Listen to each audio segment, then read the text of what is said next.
The Carter estate looked less like a home and more like a warning. It stretched across the north hills of Brookhaven behind black iron gates taller than most men. The driveway curved through manicured gardens trimmed so perfectly that even the shadows looked expensive. White marble statues stood between fountains imported from Italy. Glass walls reflected the afternoon sun so sharply that anyone looking from outside had to squint. Everything about the place said the same thing. Power lived here, money slept here, and if you were poor you were meant to stay outside and admire it from a distance. By 4 o'clock the estate was already full of luxury cars and louder laughter than real happiness ever needed. A summer pool party was underway, the kind only the very rich could call casual, while spending more on flowers, catering and security than most families would earn in 5 years. Women in designer dresses stood beneath white umbrellas holding crystal glasses. Men in pale linen suits talked about mergers, land and tax strategy while pretending they were discussing golf. A jazz band played near the fountain. Waiters moved through the crowd balancing silver trays of fruit, sparkling water and champagne. A photographer hired by a lifestyle magazine drifted around the pool deck, collecting the exact kind of images rich people loved: sunlight, laughter, expensive watches, and children who would never know what it meant to be hungry. At the center of it all stood Thomas Carter, white billionaire, 48 years old, owner of Carter Holdings, a company that owned hotels, media stations, luxury real estate, and enough political influence to make laws bend politely around him. He wore a cream linen suit with no tie, a watch worth more than a public school teacher's lifetime savings, and the calm expression of a man who had spent so many years being obeyed that it no longer surprised him.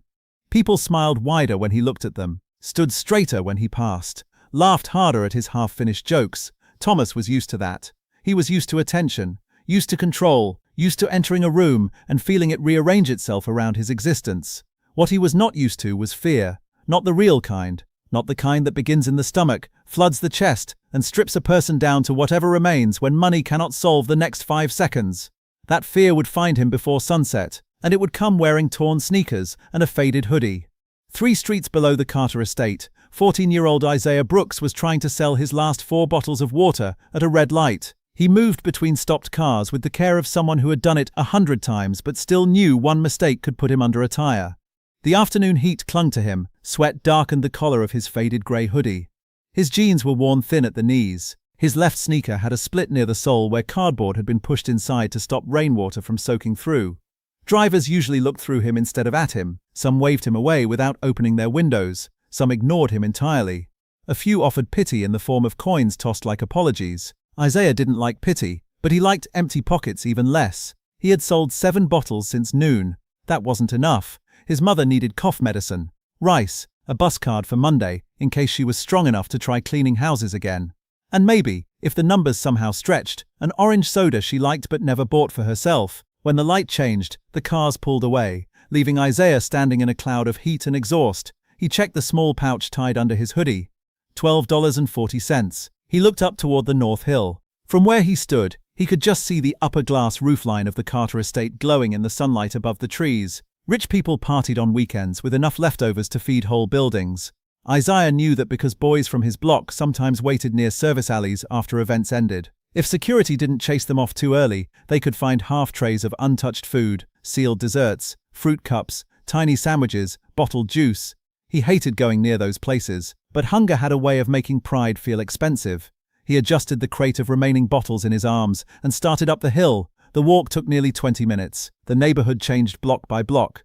Corner stores became boutiques. Cracked sidewalks became clean stone. Apartment windows covered with old blinds became giant houses with tinted glass and private walls. The air even smelled different here. Less oil, less trash, more flowers, more cut grass, more money, more. By the time Isaiah reached the back edge of the Carter property, he could hear music and distant laughter through the hedge. He knew better than to go near the main gate. Men with radios and mirrored sunglasses stood there checking names against tablets, so he stayed near the side road where service vans occasionally entered through a smaller gate by the catering area. He set his bottle crate down under a tree and waited. His plan was simple: stay until sunset, see if any catering staff tossed out leftovers, leave before security noticed him. That should have been the whole day, but fate rarely asks poor boys what kind of story they are available for. Through the hedge, Isaiah could hear fragments of conversation drifting from the party. Thomas just closed the West Harbor deal. His daughter is adorable. Did you see the fireworks setup? Apparently the senator is coming after 6. He leaned slightly, trying to see through the leaves. A wide stretch of blue pool water glimmered under the sun. Guests moved around it like polished pieces on a game board. A little girl in a pink dress ran laughing along the deck, her golden hair tied back with a white ribbon. Two women chased after her half-heartedly, too careful of their heels to truly run. Isaiah looked away.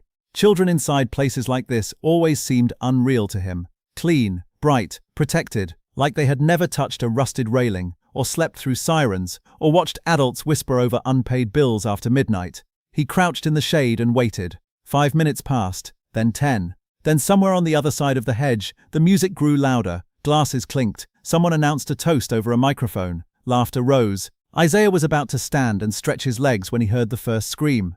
Not party laughter, not playful surprise, a real scream, sharp, female, panicked, then another, then several voices at once. "Oh my God! Lily! Someone get her!" The hedge shook as people rushed past on the other side. Isaiah stood instantly. His body moved before his mind caught up. He pushed through an opening in the side hedge where a maintenance cart had left a gap and found himself looking directly onto the pool deck. Chaos had replaced elegance. Guests crowded near the deep end, shouting over each other. Some pointed, some froze. One man shouted for security. Another yelled for someone to call 911, even though no one seemed able to stop staring long enough to kneel. The little girl in pink was gone from the deck. The pool surface churned near the middle. A small hand broke the water once, then vanished. Isaiah did not think. He dropped the crate. Plastic bottles rolled across the stone. He sprinted. A security guard saw him and shouted, "Hey, stop!" Too late. Isaiah reached the pool edge, kicked off one split sneaker, and dove fully clothed into the water. Cold hit him like a slap. The party noise muffled into a distant roar. Chlorine stung his eyes. He opened them anyway.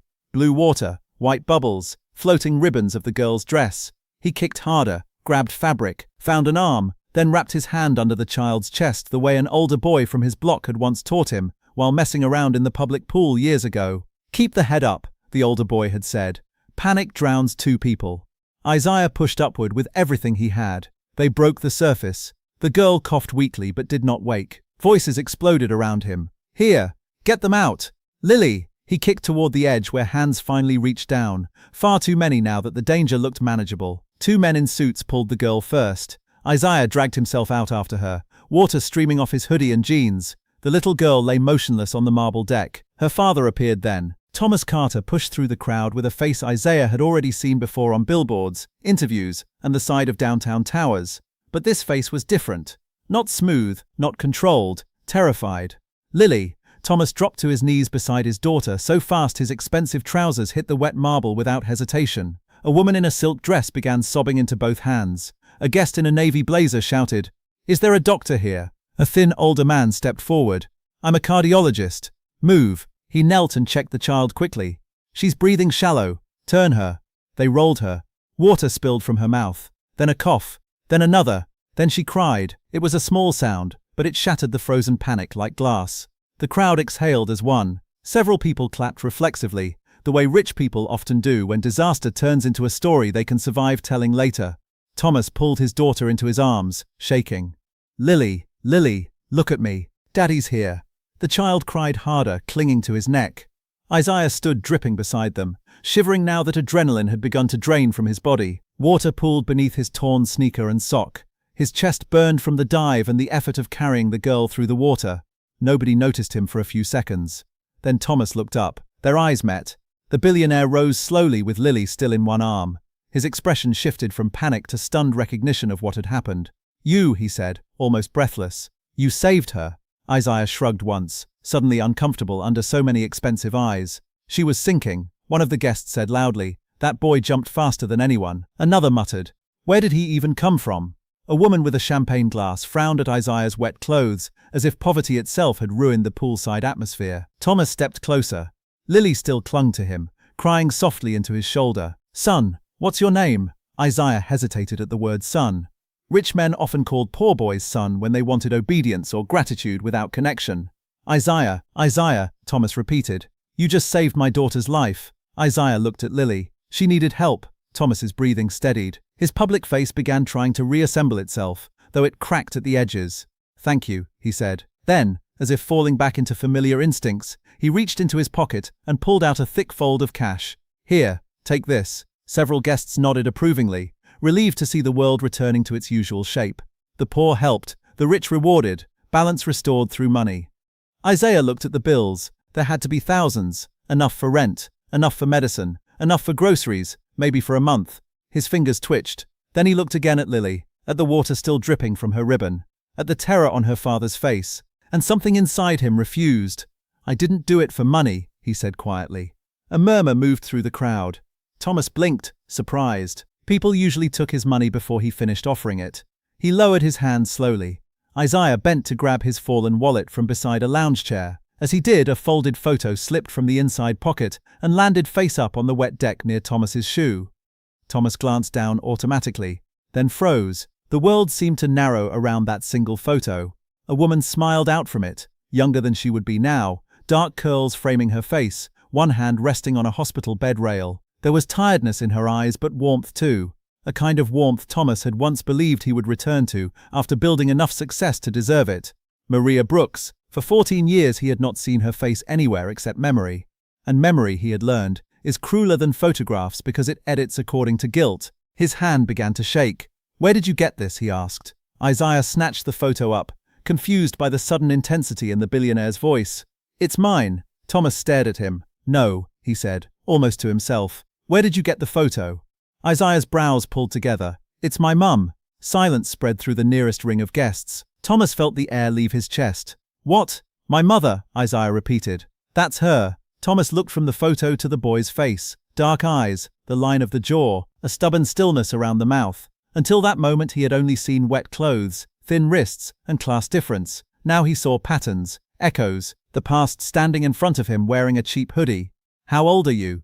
Thomas asked. 14. The answer hit with mathematical violence. 14. Maria had disappeared 14 years ago. Not drifted away, not faded, disappeared. The last time Thomas had seen her, she had been standing in a tiny apartment kitchen with rain hitting the window and anger bright in her eyes. She had told him she was pregnant. He had asked for time, then more time, then allowed silence to grow where courage should have spoken. He remembered every second now. The cheap yellow light, the chipped mug in her hand, the sentence she said before he left. Asterisk, asterisk. A child is not a problem you schedule. Thomas. Asterisk, asterisk. He had called 2 days later, no answer. He had sent flowers, returned. The apartment was empty. Neighbors knew nothing or said nothing.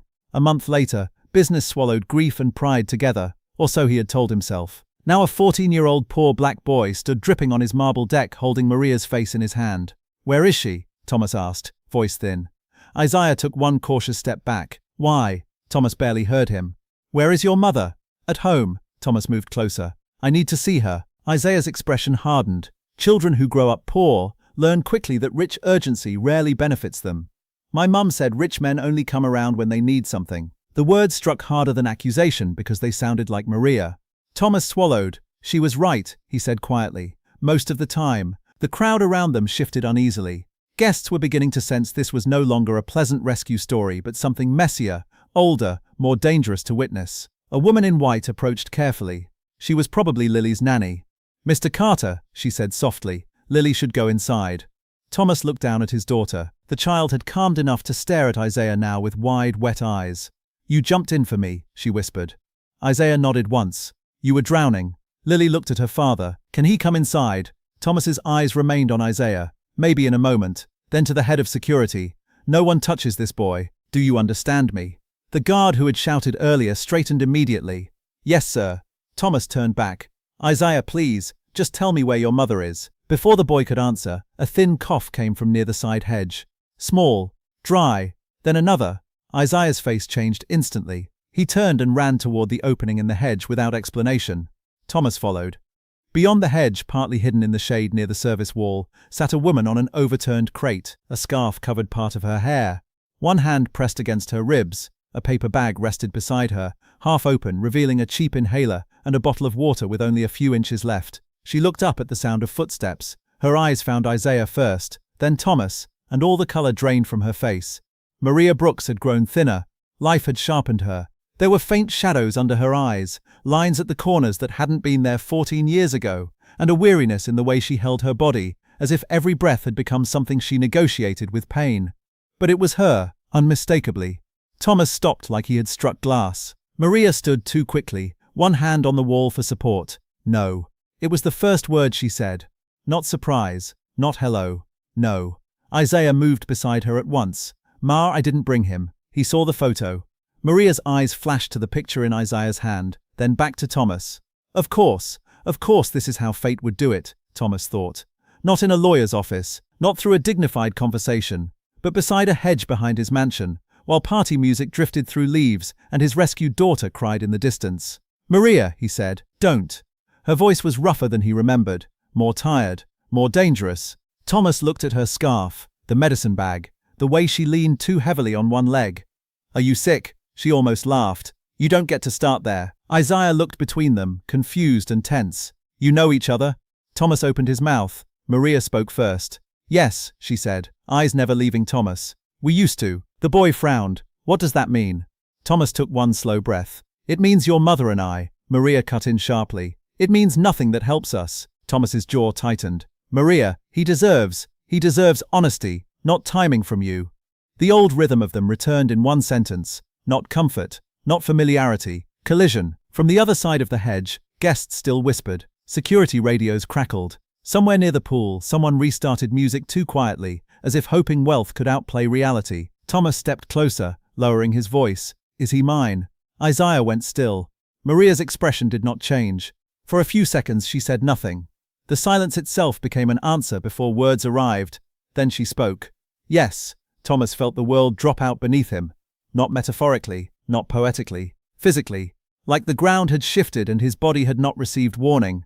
He looked at Isaiah again, truly looked, and now everything rearranged itself with brutal clarity. The brow, the distance in the stance, the eyes that held too much age. His son had just climbed a fence, dived into danger, saved his daughter, and refused money with more dignity than half the men Thomas dined with. And he had grown up somewhere beyond the gates, outside the empire, outside the protection, outside the name. 14 years, Thomas whispered. Maria's face hardened. You're counting now. You never told me. You asked for time. He flinched. Isaiah stared at both of them, breathing shallowly. Wait, what are you saying? Maria shut her eyes briefly, then opened them. I'm saying he's your father. Nothing in Isaiah's life had prepared him for how quietly a sentence can destroy a person's balance. He took 2 steps back, then one more. No, Thomas's voice broke. Isaiah, don't call me that like you know me.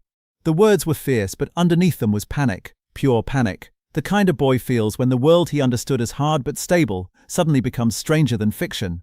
Maria reached for him. Baby. He shook his head. No, you said he was gone. I said he chose something else. That means gone. Thomas felt each word land where he deserved. Maria coughed sharply into her hand. This time when she lowered it, there was blood. Isaiah saw it first. Ma. Thomas saw it second. And in one instant the questions about the past were shoved aside by something more urgent. Maria tried to straighten. Failed. Her knees buckled. Isaiah caught one arm. Thomas caught the other. For one impossible second, all three of them were physically connected beneath the hedge, while music from the Billionaire's party floated above them like a cruel joke. She needs a hospital, Thomas said immediately. No, Maria whispered. Isaiah's voice shook. Ma, you're bleeding. I'm fine. You are not fine, Thomas snapped, more harshly than intended. Maria glared at him through pain. Still bossy, still stubborn. She coughed again, harder. Thomas turned toward the estate and shouted, Get the car, now! Security moved instantly. Maria tried to pull away. I'm not getting in your car. You're getting in something, Thomas said. Ambulance or car. Pick one. Isaiah looked terrified now, one hand at his mother's back. Please, he said to her. Please. That word did what Thomas's power could not. Maria closed her eyes, then nodded once. Thomas exhaled. Not relief, only temporary direction. As staff rushed and guests watched from a distance pretending not to, Thomas Carter understood one thing with absolute certainty.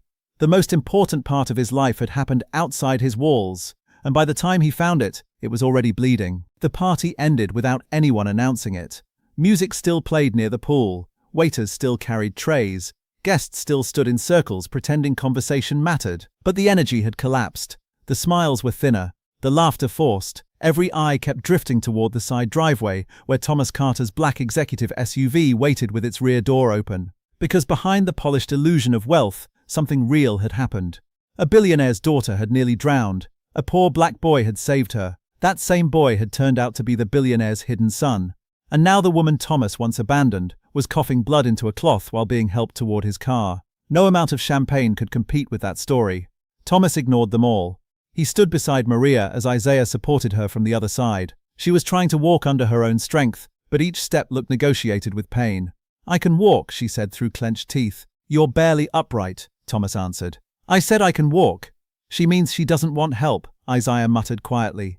Thomas glanced at the boy. "And what do you think?" "I think she can't breathe." Maria shot both of them a glare strong enough to belong to a healthy woman. Then she coughed so hard she had to grip the SUV door frame. Isaiah's face tightened.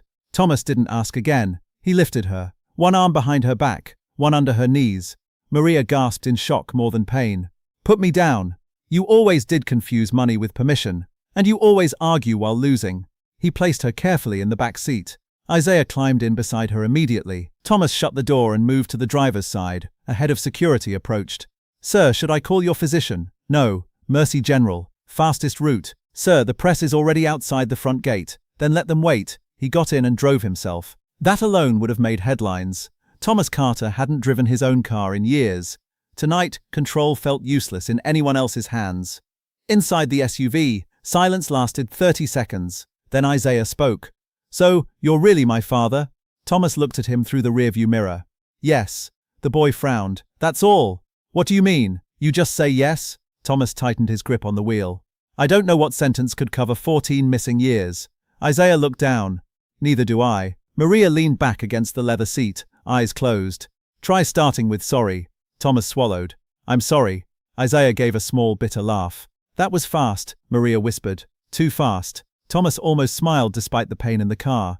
Some things hadn't changed. Traffic lights blurred past. Brookhaven at sunset glowed with money downtown and struggle everywhere else. Thomas had flown over the city for years in helicopters, in tinted cars, in private elevators.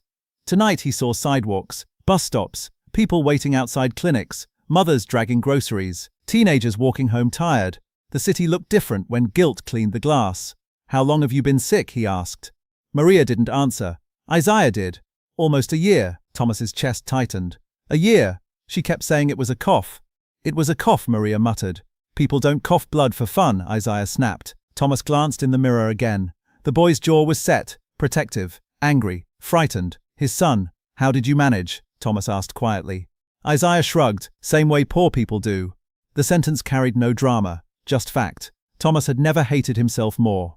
Mercy General Hospital emergency entrance was crowded. Stretchers, ambulances, exhausted nurses, security guards trying to look calm. The moment Thomas's SUV pulled up, phones rose, recognition spread instantly. "That's Thomas Carter." "What happened? Is that the pool guy? Is someone filming?" Thomas ignored the noise and opened the rear door. Maria tried to stand and nearly collapsed. This time she didn't argue when he lifted her. Inside, fluorescent light replaced sunset gold. No chandeliers, no marble. No one cared who he was for more than 2 seconds. Pain outranked fame here. A triage nurse looked up. "Name? Maria Brooks," Thomas said. "Symptoms? Coughing blood, severe weakness, breathing issues." "How long?" Maria answered dryly. "Apparently too long." The nurse looked at Thomas's suit, then at Maria's worn clothes, then at Isaiah's split sneaker. She had seen enough life to understand more than introductions reveal. "Wheelchair," she called. Within seconds, Maria was moved into assessment. Isaiah tried to follow. A nurse blocked him gently. "Wait here, sweetheart. I'm 14. Then wait here like a 14-year-old. He folded his arms but stayed. Thomas stood beside him awkwardly.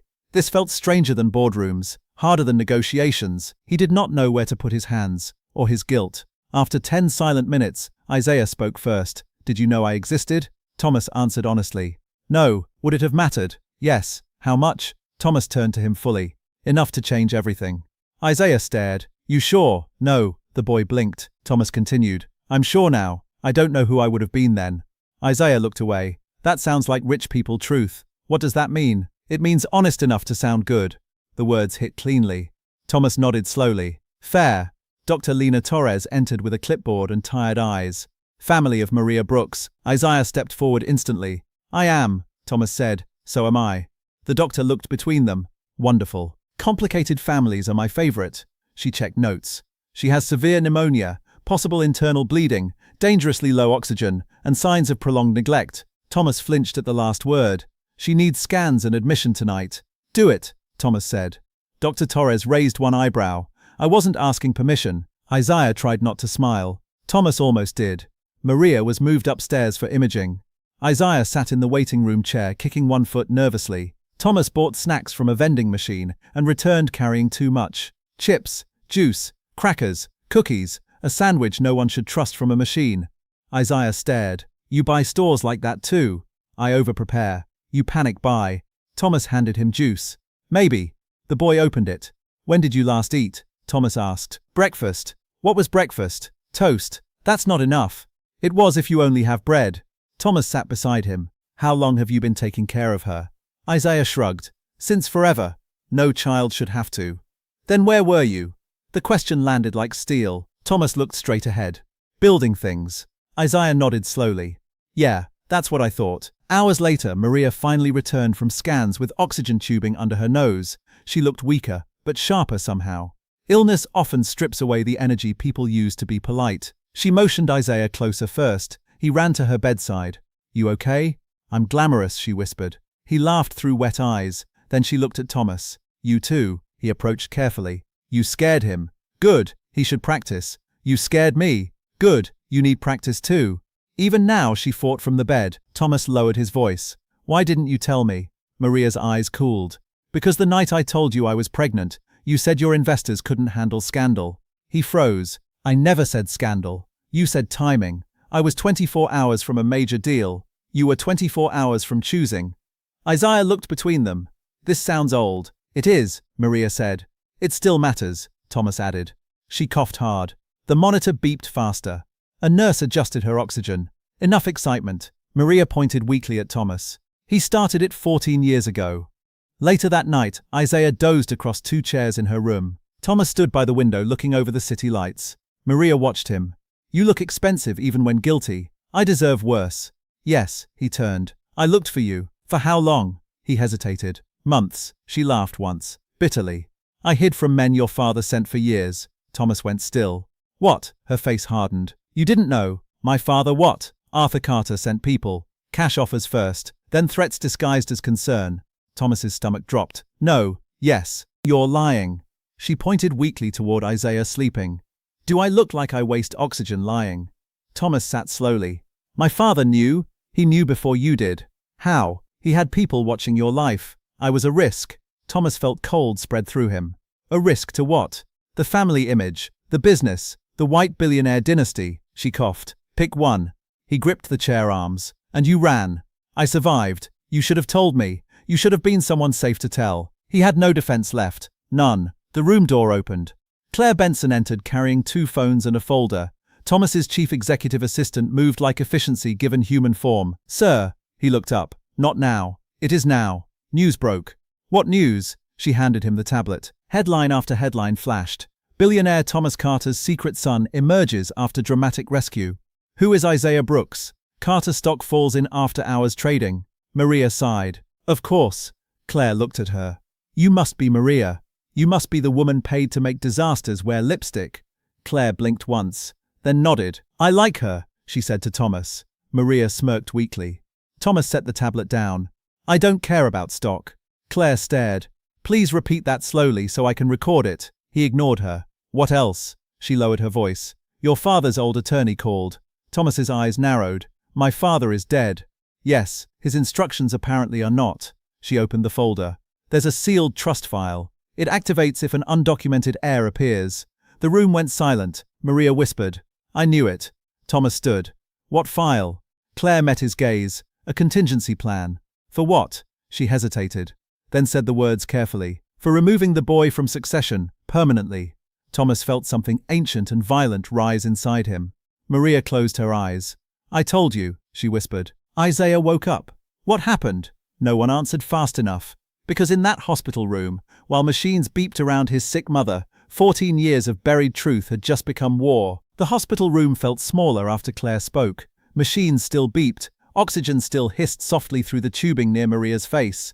Hallway carts still rolled past outside. But the air inside room 614 had changed. Because some truths enter quietly and still manage to take up all the space. Isaiah sat upright on the visitor couch, fully awake now. Thomas stood near the foot of the bed with both hands clenched. Claire remained beside the door, holding the folder like something unpleasant she had no desire to touch twice. Maria watched all three of them with tired eyes. What did she mean? Isaiah asked. No one answered immediately. The boy's voice sharpened. I asked what she meant. Thomas turned to Claire. Read it, sir. Read it. Claire opened the folder. Her professional tone became colder as she scanned the page. Document drafted by Arthur Carter and retained by Mason and Bell Legal Group. Trigger clause. Emergence of any unregistered biological heir outside approved family channels. Isaiah frowned. What language is that? Rich people coward language, Maria said weakly. Claire continued. Recommended actions include private settlement, sealed paternity dispute, custodial challenge based on maternal instability, and if necessary, she stopped. Thomas's voice dropped. Finish it. Claire looked at Isaiah, then back at the page. Strategic relocation of the child to a supervised educational environment outside state jurisdiction. Isaiah stared. What does that mean? Thomas answered through clenched teeth. It means kidnapping with paperwork. The boy went pale. Maria closed her eyes. I told you, she whispered. Thomas took the folder and threw it across the room. It slammed against the wall and papers scattered across the floor. A nurse passing by glanced in through the door window, then wisely kept walking.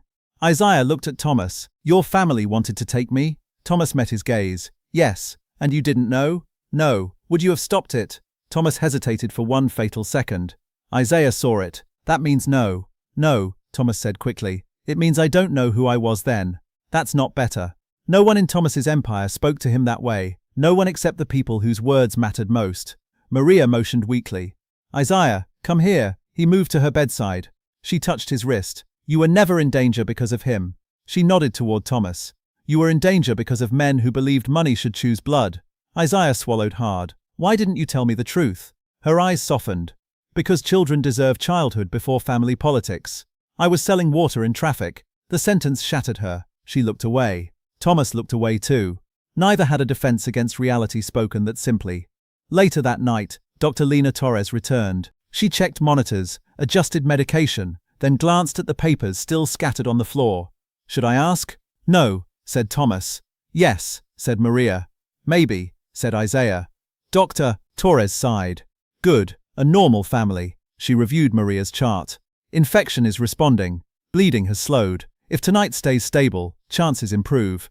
Thomas exhaled. Isaiah grabbed his mother's hand. Maria smirked weakly. See, too stubborn to die, Dr. Torres pointed at her.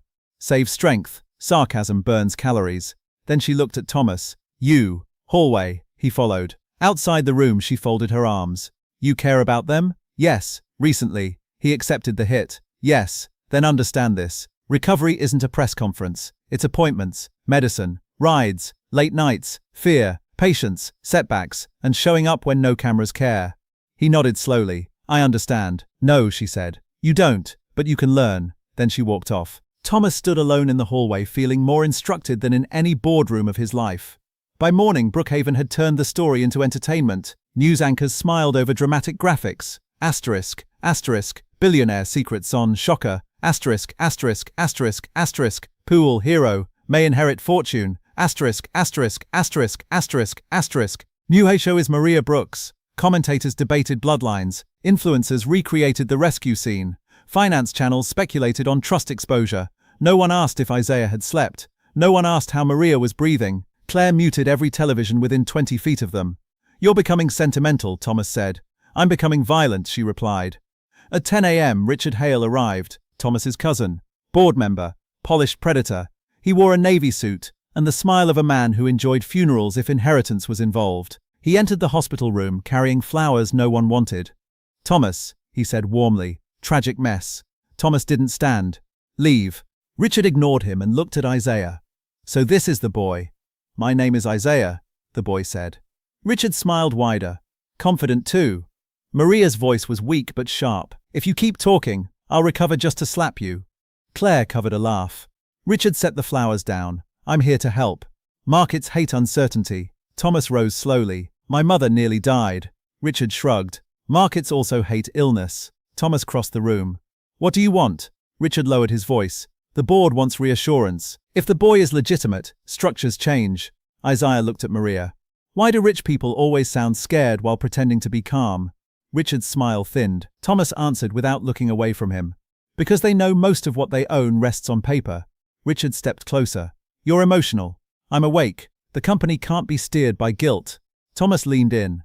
The company was built by guilt. Richard's jaw tightened. You'll lose control. Thomas smiled for the first time in hours. Then I'll lose it doing one decent thing.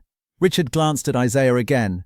This child has no training. Isaiah folded his arms. I know how to swim. Saved your side of the family yesterday. Claire turned away laughing. Richard's face darkened. He pointed at the boy. This attitude proves my point. Thomas grabbed Richard's wrist and lowered the finger. You do not point at my son. Silence filled the room. Maria's eyes widened slightly. Isaiah stared at Thomas. The word hung there. My son, not a secret, not a legal issue, not a possibility, a claim. Richard pulled free. You're making a mistake. Thomas nodded. I made one 14 years ago. I'm correcting it. Richard left with the flowers still on the chair. No one stopped him. That afternoon, Thomas asked Isaiah to walk with him to the cafeteria. They moved quietly through hospital halls. People recognized Thomas constantly. Most recognized Isaiah too. Some whispered, some smiled. One janitor said, "Nice save, kid." Isaiah nodded shyly. In the cafeteria, Thomas bought trays full of food. Chicken soup, sandwiches, fruit, juice, pie, 2 desserts. Isaiah stared. You always order like a man scared food might escape? Thomas almost laughed. I'm learning. They sat. For a while, they just ate. Then Isaiah asked without warning, Did you love my mum? Thomas looked up. Yes. Then why'd you leave? Because ambition sounded noble at 28. Because fear disguised itself as timing. Because men often mistake delay for wisdom until consequences grow legs. He answered simply, I chose the wrong thing. Isaiah chewed slowly. Would you choose different now? Thomas looked at him.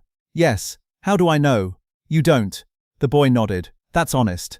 It was the first small approval Thomas had earned. Back upstairs, Maria was awake and stronger. She watched them enter together. You both look less annoying, she said.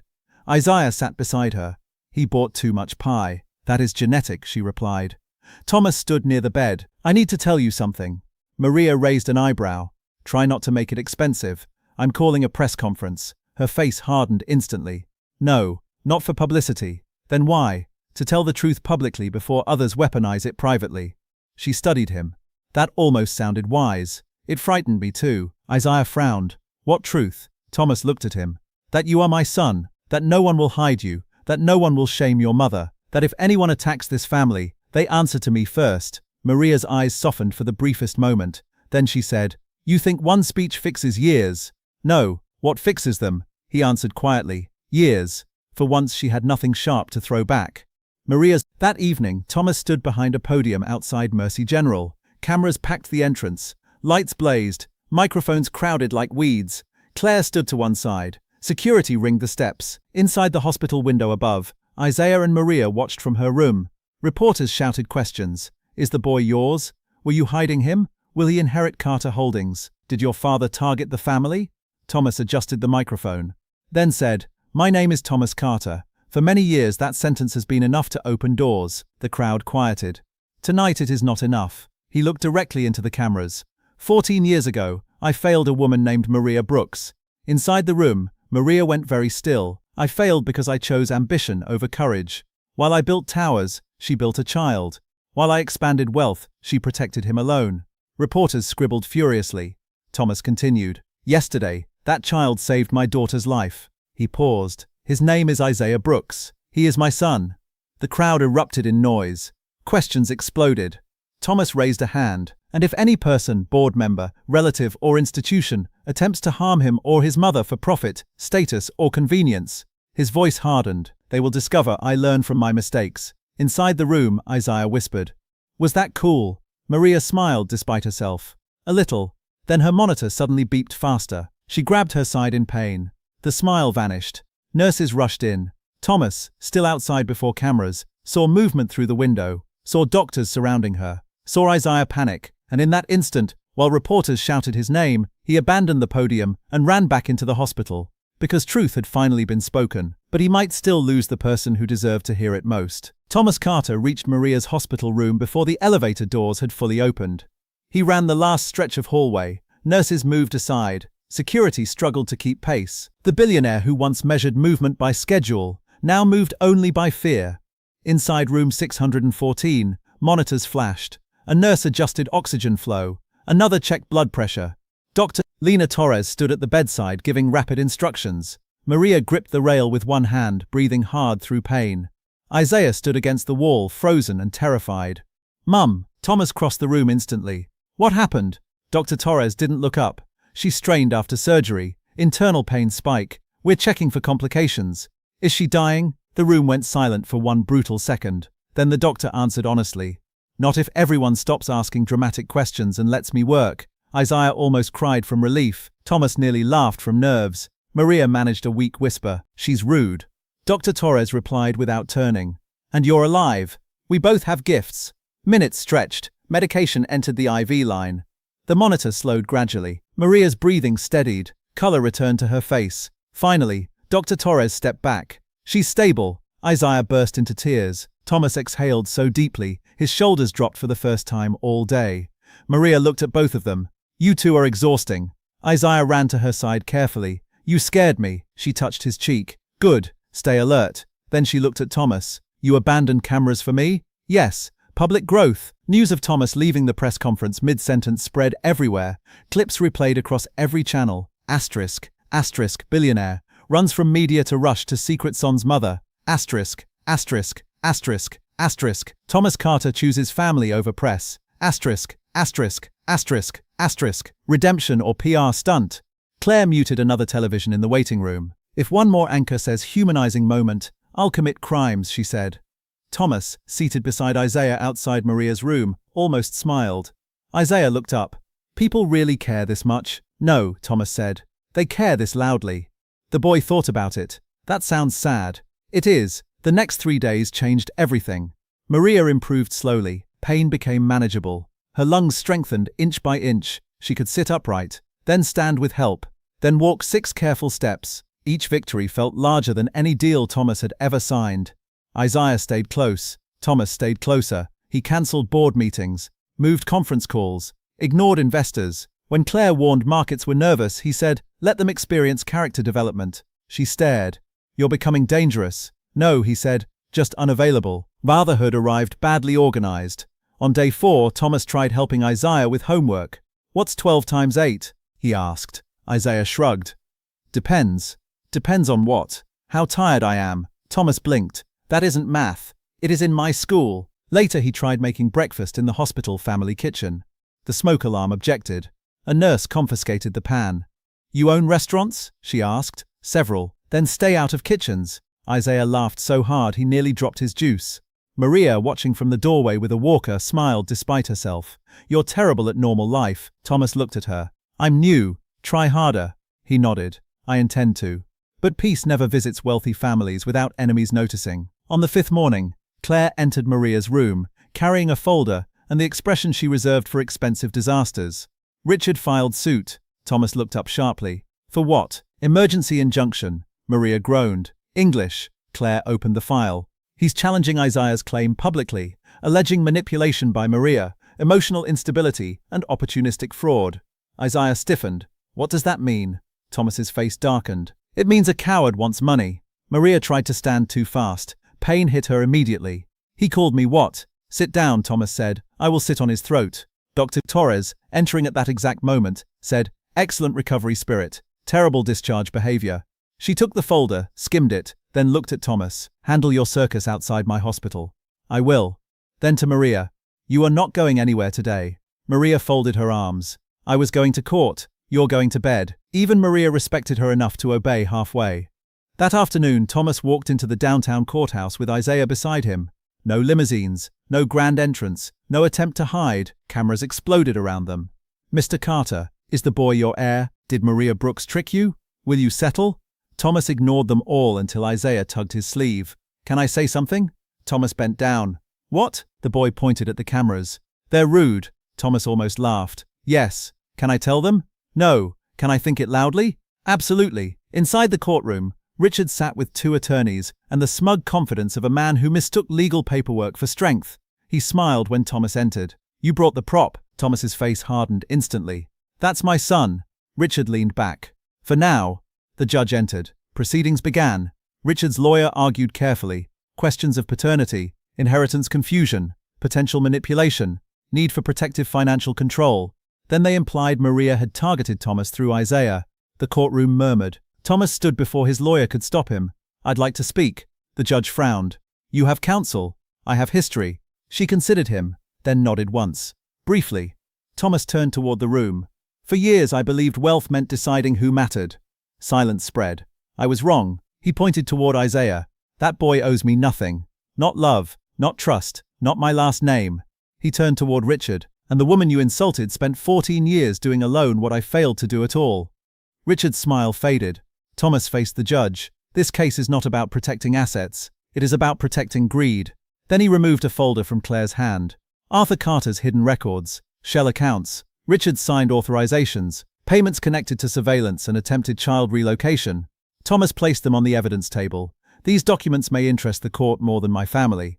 Richard went pale. His attorney whispered urgently. The judge opened the first page, then the second, then looked directly at Richard.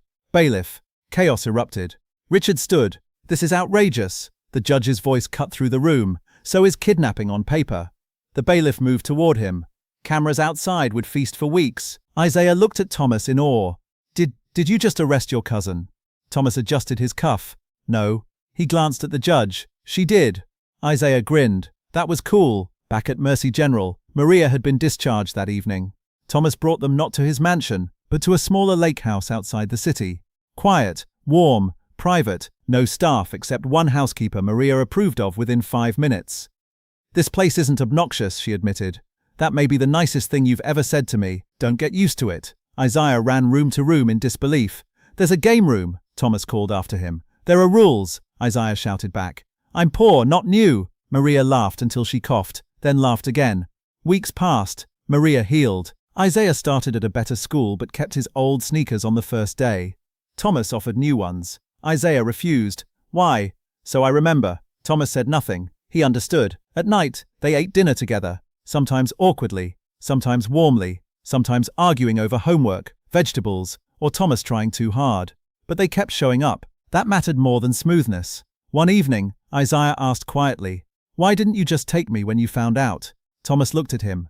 "Because I wasn't trying to own you." The boy nodded slowly. "Good answer." Maria from the kitchen called out, "Write that down. It may never happen again." Months later, the Carter estate reopened for another summer event. But this time no private guest list, no velvet ropes, no politicians hiding near fountains. The gates opened to the public. Families from every neighborhood entered freely. Food stations lined the gardens. Free swimming lessons were announced. Scholarship funds launched. Medical grants named after Maria Brooks. A youth rescue program named after Isaiah. Press cameras rolled. Thomas stood by the pool in a simple shirt, no jacket. Maria beside him, Isaiah between them.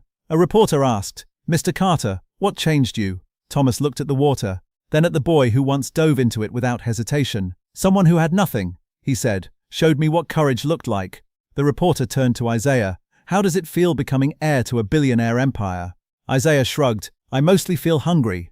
The crowd laughed. Maria smirked. Thomas smiled. Then Isaiah added, "But if being rich means helping people now," he looked up at Thomas, "then maybe he's finally learning." Even the cameras caught Thomas wiping his eyes. That night, after everyone left, the estate was quiet. Lights shimmered across the pool. Music drifted softly from speakers. Thomas stood alone for a moment. 14 lost years could never be repaid. Some damage remains permanent, but life had offered something rarer than fairness. A second chance. Behind him, Isaiah shouted from the patio, "Old man, Mum says stop thinking and come eat." Maria added, "And bring plates." Thomas turned. For the first time in his life, he was being ordered around by people he loved. He had never felt richer. He walked back toward them smiling. And this time, he did not make them wait.